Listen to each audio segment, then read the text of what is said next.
Yeah. So, Hana and Dr. Sadao used to reside in a house very close to a shore, seashore. So one day they happened to see a prisoner of war who was washed ashore, and when they came near it, they discovered the fact that he belongs to an enemy camp. He is a fugitive, bhaga hua hai. He's a war prisoner because he belonged to US Navy. It was evident from the insignia. Insignia means symbol beta jo hota hai na, uske cap mein kahin par dekha usne. And the man was in a very dilapidated condition. He was almost on the verge of death. He was badly torn because the shore had a lot of rocks. It was spiked, spiked means, as I say, And then the dilemma sets in immediately.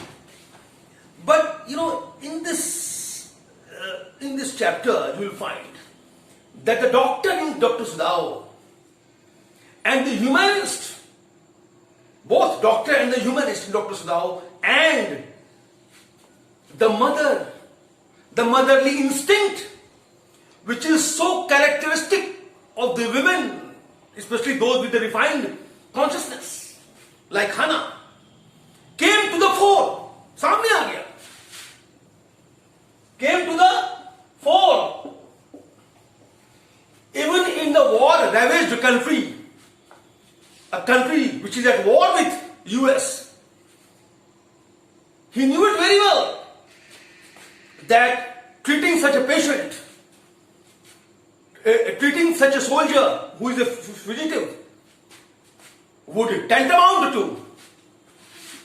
बेटा tantamount to का मतलब जानते हो क्या होता है? मतलब इसका मतलब ये हो जाएगा कि इक्वल हो जाएगा, to become equal to.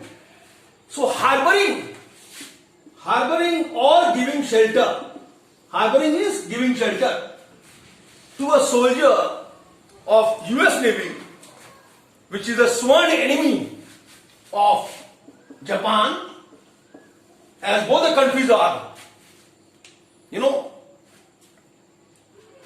involved in the thick of war, and harboring any such would tantamount to treason, Gaddari, and TREASON. Treason means Gaddari, and they will be branded as traitor.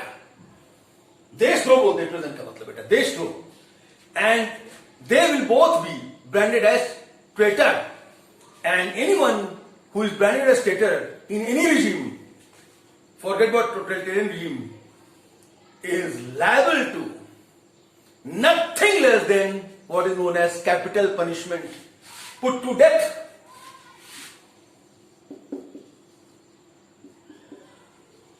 But beta, yahan dekho, see the cuts here.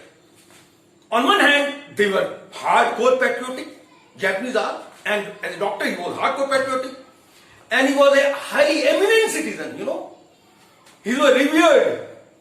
He had gained eminence in his field of surgery. So much so that he was directly in the service of one of the biggest generals of that country. Generals. As the general thought Dr. Sadao is the only one who could operate upon him in case he needed one. And it was his family doctor. He was his family doctor. And he was a scientist also.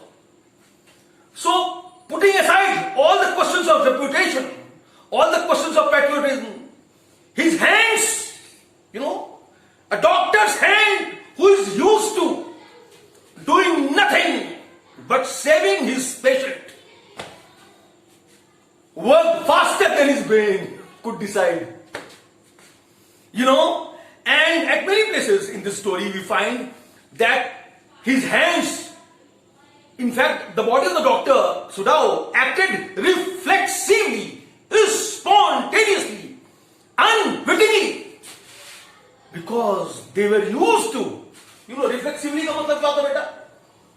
Reflexively मतलब बिना सोचे हुए reflex action के जरिए वो ठीक करने लगा पेशेंट को, अपने पेशेंट को ठीक करने लगा. उसके his whole thinking was absorbed in treating the patient. He forgot about everything. Though his mind was working, he knew fully well that the person that he is looking after is no one else but enemy. He never regarded him as a friend. But though he uttered these things as a friend, my friend, while operating. Why? Because he was used to doing that. Unless you have positive vibes for someone whom you are treating or whom you are operating upon, you cannot do justice. You should have positive vibes. In order to generate that positive vibes का मतलब positive तरंगे बेटा, positive vibes. In order to generate that positive vibes, Dr. Sudao used to utter the word friendly, address his patient as the word friendly while operating upon the patient who is lying unconscious. So he uttered that this time also, without realizing that he is addressing as friend someone who is supposed to be his enemy, because his nation is at war with that nation to which that person belonged. You know, that is how the mind works, beta. You know, I always maintain, मैं हमेशा इस बात को मानता हूं बेटा, कि man is defined by what he does, not even by what he thinks. Sometimes a man does more than what he thinks, or sometimes a man does much less than what he thinks or otherwise you plan to do. You know? So you are defined by what you do. Your actions speak louder than your words, louder than your mind, louder than the working of your conscience. What you do, you are defined by that. And what Hannah and what Dr. Sudao did was to bring that man, the wounded enemy, to their house, and started operating.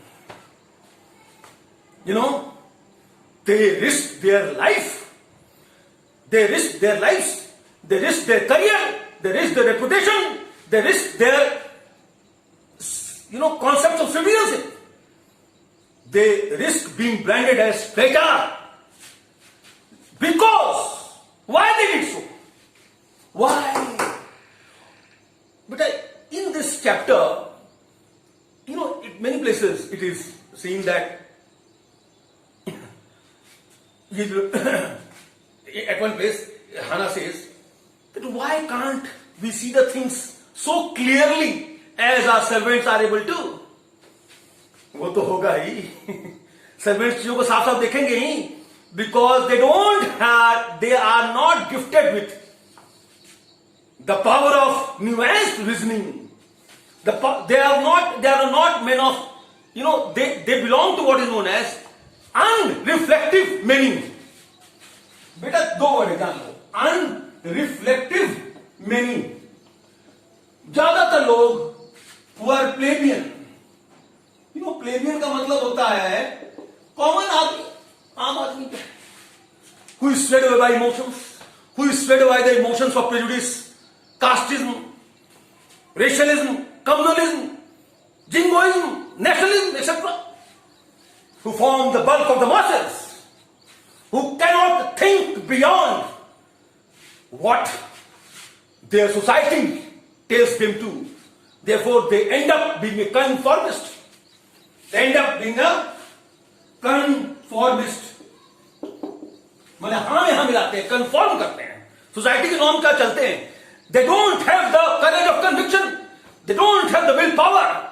They don't have the guts to act against the societal norms, societal sanctions, even if they think it is the righteous thing to do. It is the best thing to do. Because why they lack this guts? Why they lack this moral conviction? Because they don't have the intellectual rigor. They don't have the intellectual rigor. They are not bold enough. They are not intellectual enough. They are not bold enough to analyze the things with a wider, holistic perspective and then balance the different odds and then arrive at a conclusion. Normal people can't do that, beta, because that is not an easy process. For that you require erudition of mind. For that you require ennobling thoughts.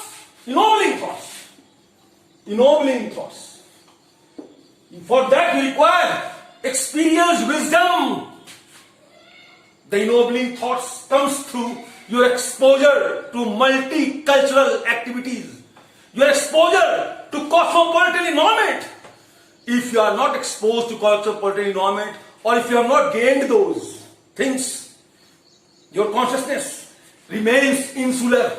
Your consciousness will remain insular. Chota ho jayega. Your consciousness will remain prejudiced, circumscribed, delimited. I will deal with this chapter tomorrow, beta.